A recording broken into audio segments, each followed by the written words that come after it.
very influential in social media, and I can see you are very well spoken.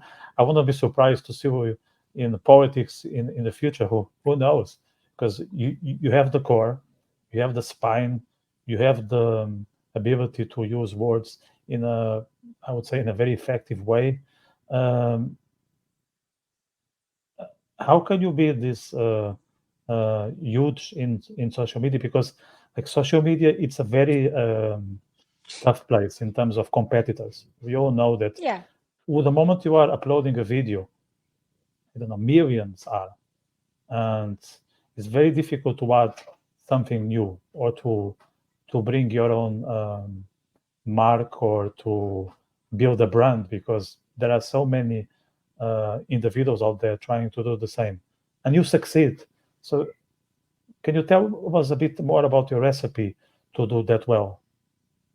Yes, the recipe is not to do it for the followers, to do it for what you really feel. So Mm. every single good influencer that I've been witnessing has not started with the name to become one, but simply shared what she or he believed in. This is how I started. I started sharing my thoughts as a writer. My bigger percentage of the audience are my readers. So this is how I started. And then Instagram showed up, and then we started making reels and connecting the quotes with the reels, and so on and so on. I've never done it for growing an audience or following trends. Of course, I follow what's new. If it seems interesting to me, I can implement it, but not in a way that I have to chase a certain statistic or what everybody else are doing.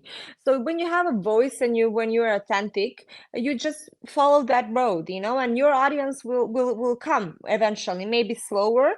My audience is a very specific one because these are people who like art, like reading, like well-being, like empowerment. So these are people who are very how can I say, well aware of themselves and of their surroundings. So I'm really glad to say this because that is an audience that it's not so easy to achieve Yes. and to gather. But at the same time, it's a very loyal audience. So once they are here, they're probably gonna stay here for a while because they're here for a reason.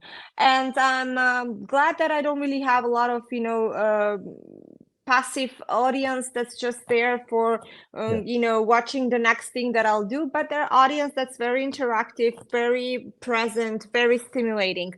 And I think that it's very important to know what your voice is, what you want to do, why are you doing this. You can't be just an influencer for no reason. You have to have a message that you want to send, that's Yeah. important to you, that starts from you, and then you want to share it with the rest of the people, rest of the country, of the region, of the world. And that's it. Instagram can be very overwhelming. I've seen a lot of people trying to uh, you know build something very very much, very hard. They're building, Mm. but they lose who they really are. And I think that only the real ones and the ones who are there for a reason stay in the long run. Yeah, yeah, yeah. I think authenticity matters a lot. And that's something that Yes. you Yes. are making sure that is part of your journey. Like you will never Thank you. give up that for anything else. Like you put your thoughts, your ideas, your views uh, on social media. And I can see now also in this episode, like if like you are who you are, and I think people appreciate you because of that. At least those who Thank you. are interested in real individuals that are, and I think you also come across as tangible, in the good sense of it, that you are that you are one of us, and what you are doing is something remarkable, but it's not impossible, if that makes sense. So Yes, yes, yes. One of us, absolutely. That's very important. It's important to stay very tangible, as you said, very accessible, very, very, very present, just between the audience.